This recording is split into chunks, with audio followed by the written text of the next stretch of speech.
Shalom saudaraku, di dalam surat Paulus kepada Timotius yang kedua, jadi 2 Timotius, pasal yang pertama, ayat 7 ada nasihat yang disampaikan kepada anak rohaninya.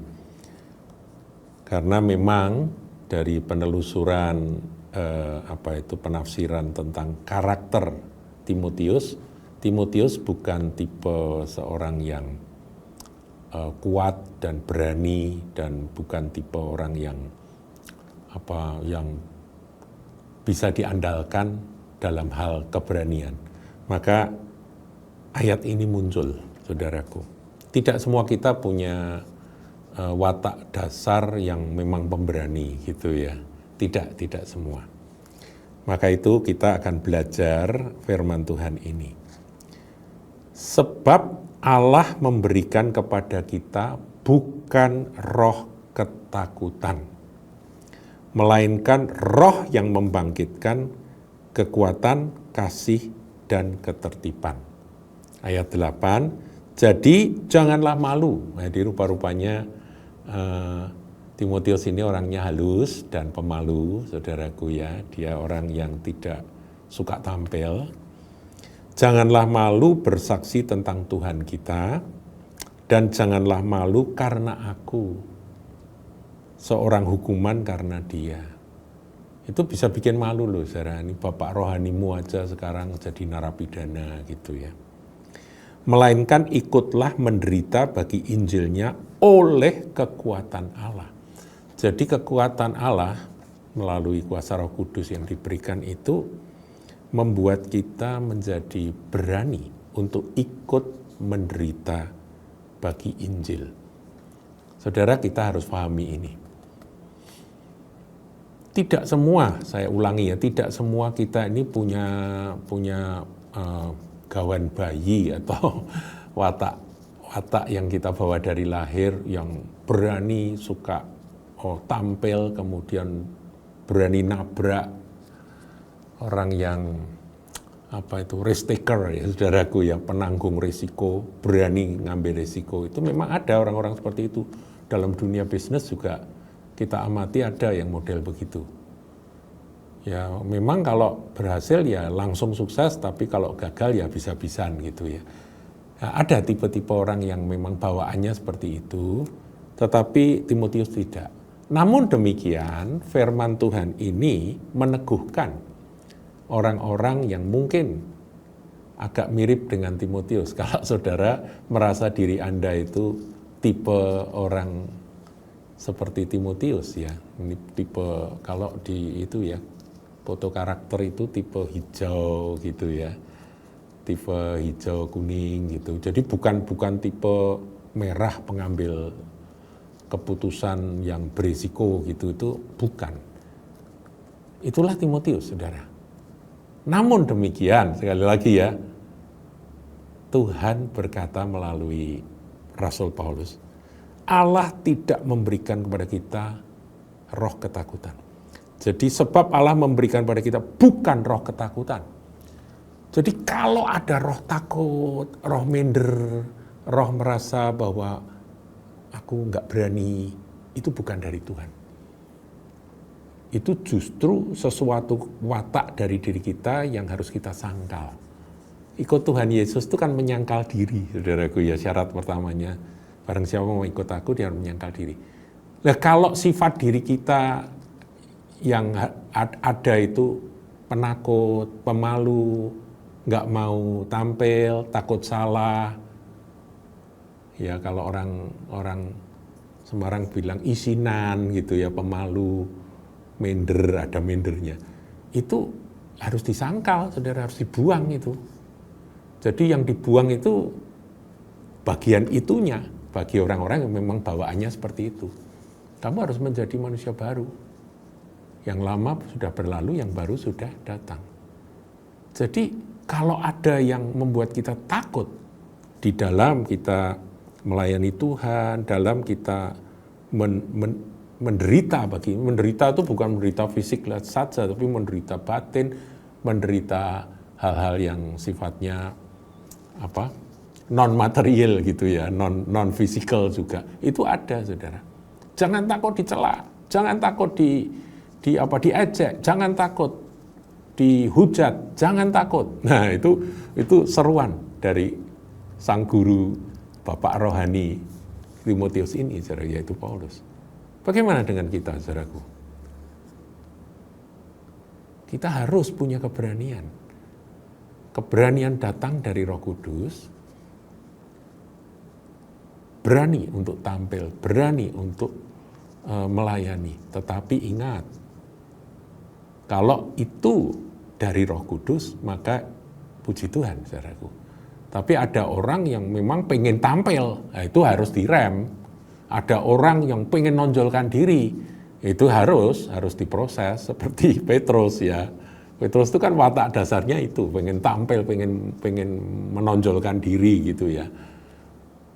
Nah, orang-orang seperti ini akan dikikis oleh Tuhan, diproses. Sampai kalau saudara baca di surat Injil Markus, saudara akan lihat bahwa di situ kelemahan Petrus itu diceritakan secara sangat detail. Karena yang nulis itu adalah anak rohaninya Petrus.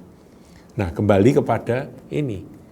Menyangkal diri itu termasuk menyangkal diri ketika ada ketakutan dalam diri kita. Itu bukan dari Tuhan, harus kamu buang. Kita harus berani.